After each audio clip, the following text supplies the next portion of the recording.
My name is Pastor Philip Saylor. Today I'm going to be continuing on the elementary principles of faith. And what I'm going to be sharing with you is covenant, something I take very seriously and a lot of key to my success. Covenant is mentioned in the Old Testament about 250 times. And it's something that God give to man, but man couldn't quite get the covenant right with God. And the thing with the covenant is something that you do for life. It's something that you get into. The only way you should be able to get out of it is if two parties agree on it, and that usually don't happen much. But it's a marriage. It's a union. And in Psalms 55, it says, "Gather my saints together to me, those who have made a covenant with me by sacrifice." See, it was a sacrifice. And covenant was, in the Old Testament,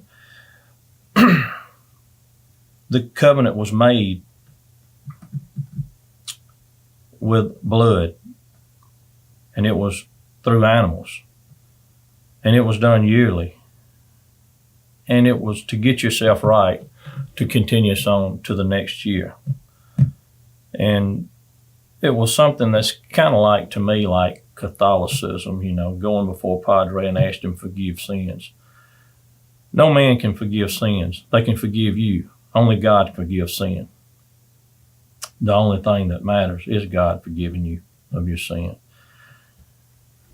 In the Old Testament, too, that it was very, very hard, because through the whole thing, men would just down the line were always, God would give them, they would make covenant with God, but they would always step out of it. They would always try to, I guess they all got bigger. They thought they were bigger than God, and they tried to put a steering wheel on it, so to speak. And it never worked out for them. But in Luke 22:19, this is Jesus. "And he took bread, gave thanks, and broke it, and gave it to them, saying, 'This is my blood, which is given for you. Do this in remembrance of me.'" That's the ultimate sacrifice.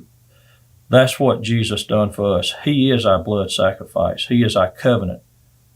And through that covenant, you can have more peace, more joy, because of repentance. You don't have to go kill your animals. It's repentance. And that's something that a lot of the church is trying to get away from, is repentance. And in 22:20 in Luke, "Likewise, he also took the cup after supper, saying, 'This is the cup, is the new covenant in my blood, which is shed for you.'" See, when I come to church in 1992, I didn't just hear about covenant. I seen it. And that was a big thing to me. And then I started, if this is real, then I'll do it. But if it's not, I'm going to be back doing the same thing I was doing. But it was one of the most successful and the best thing that ever happened in my life. Because with him, I'm everything. And without him, I'm nothing. And if you truly commit,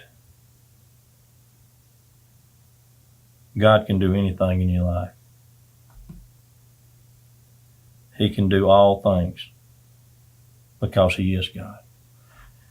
And I would ask you, if you hadn't, to make a covenant with him. Just ask him into your life. God thought so much of us that he gave his only begotten Son. so we could have life and life more abundant on this earth and eternal in heaven.